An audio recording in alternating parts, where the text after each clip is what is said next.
Okay, so I could not find a good video on Nietzsche's Epistemology, which is his theory of truth and knowledge and relativism, in the way that I would like to share it. Those videos, the School of Life videos, give you a good picture of Nietzsche in the big picture, but not in the sense that we want to get in his theory of what truth is and how that connects to relativism. What we're going to do, we're going to look at defining what relativism is, and this is going to get us into the fact-value distinction.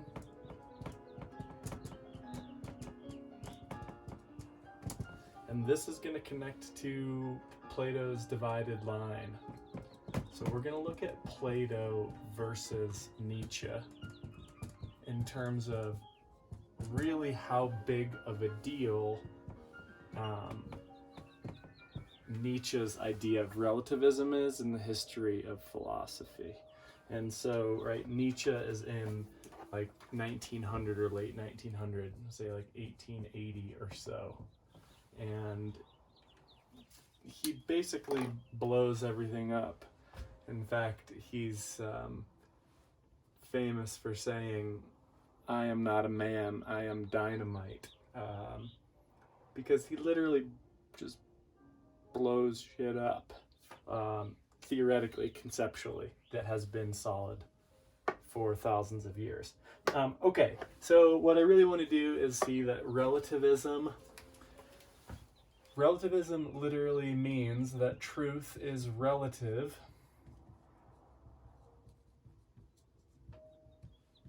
and there's different kinds of relativism. You could say that truth is relative to a culture. You could also say that truth is relative to an individual, in the sense that there is nothing actually true. It just depends on the way you look at it that makes something true. So it's basically relative to a perspective. What does this mean? In science, we typically have a fact-value distinction. In fact, we create these big, long, sophisticated scientific studies so that we can remove our values, which would impede in our ability to get to the facts. We usually think that facts are one thing and values are another.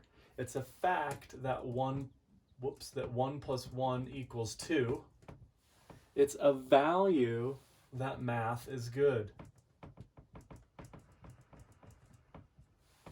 Or it's a fact that if you take notes at night, you take a gratitude journal at night, you'll have more likelihood of actually being happy, according to the science. Happiness itself is a value, if that makes sense. So we generally, in the West at least, make a distinction between facts and values. Nietzsche explodes this distinction. So he blows this up. And he says that all facts express a kind of value. So he gets rid of the distinction and that says facts all reveal certain kinds of values. In fact, if we even care about facts at all, we're expressing ourselves as certain kinds of beings that have certain kinds of perspectives. Remember, he told the story of the South American people whose number scheme went 1, 2, 3, and more than 3. It's not to say that there's not numbers more than 3, but to them, there really wasn't. So we could say, and where this ends up going, is that truth is relative to language. And then this means, what gets interesting is that what we need to see that isn't explained very well, is that this is actually relative to power. this becomes the idea of power knowledge, where basically you've heard that knowledge is power. Well, what counts as knowledge is the desires of a few powerful people. I think the best way to explain this is in a picture. So, and we're going to do this in a way to show how different this is from Plato. Namely, first, Plato. This is the idea of the divided line that we did. If we remember, Plato has an idea of the cave. And down here in this side of the cave is illusion. Up here is truth. Down here is the body of the senses. Up here is the mind. Down here is appearance. Up here is reality. Up here are the forms we said like perfectness. So like geometry is up here. Math is up here. And this is true no matter what, right? Notice there is a divided line between truth and not truth. Nietzsche comes along, and I think it's pretty hard to argue with him, and says, this divided line isn't the way it actually is. This just expresses some desire for power. Namely, Nietzsche says that this is Plato's power trip.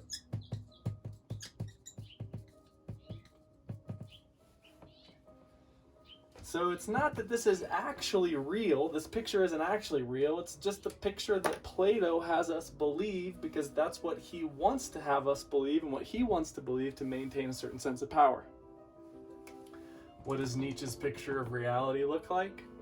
So, very actually different.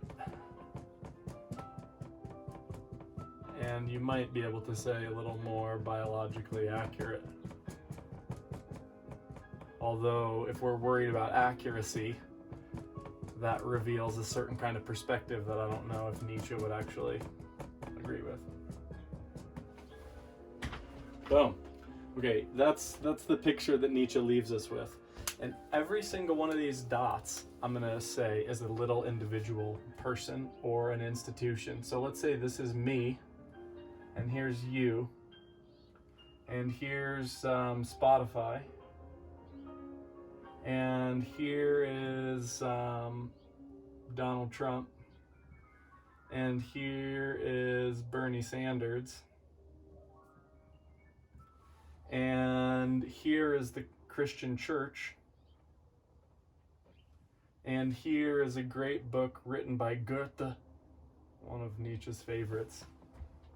And here, we'll get a little political, here's the prison industrial complex. And here's my mom. Actually, let's put her really close to me. And let's see, here is the university system, which Nietzsche completely excelled in the study of language before he left. Point being, let's add Plato and Nietzsche.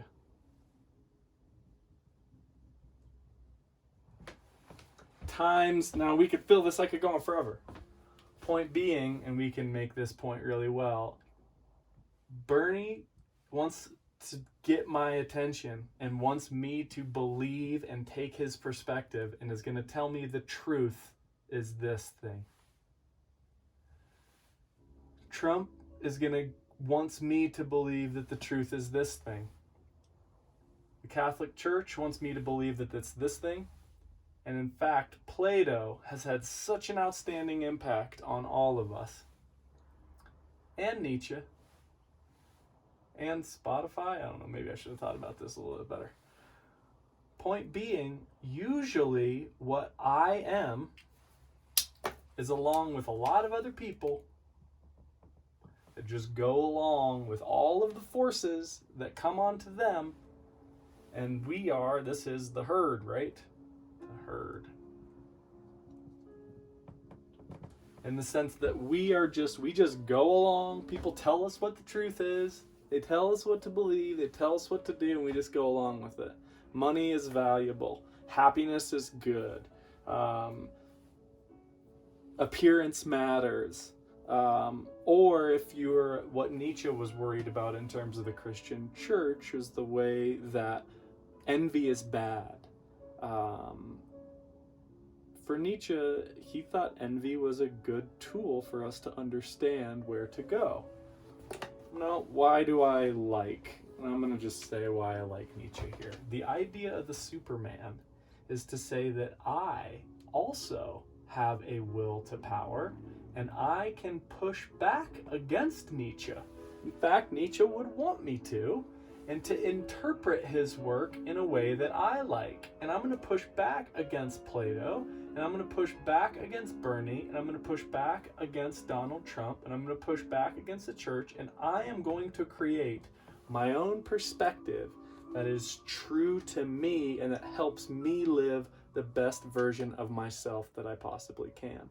In other words, my truth reveals my values, and this is where it relates to existentialism, in that I get to choose, I am free to choose values that are going to help me live the kind of life that I want to live. If I want to buy into this distinction that Plato makes, that's cool, but it's not, it's not a given that that's what's real. So what I wanted to highlight here is that for Nietzsche, truth is relative, and that we are each in a position to either make our own truth and rise above all of these other truths that are also that we've internalized, and gain a kind of, this picture is supposed to represent the will to power, which is one of the most interesting ideas in the history of Western philosophy, if you want to look into it more. That we basically have the power to begin to reclaim and redefine good and evil in ways that we particularly helps us be the best people we can. I know for me, given all of these books and so on and so forth, I have a particular understanding or a particular interpretation of what Jesus was saying. I have a particular interpretation of what Nietzsche is saying. I have a particular interpretation of what Trump and Bernie are saying. I have a particular interpretation of what the prison industry is saying, although I feel like that one's pretty obvious because we know what they value, right?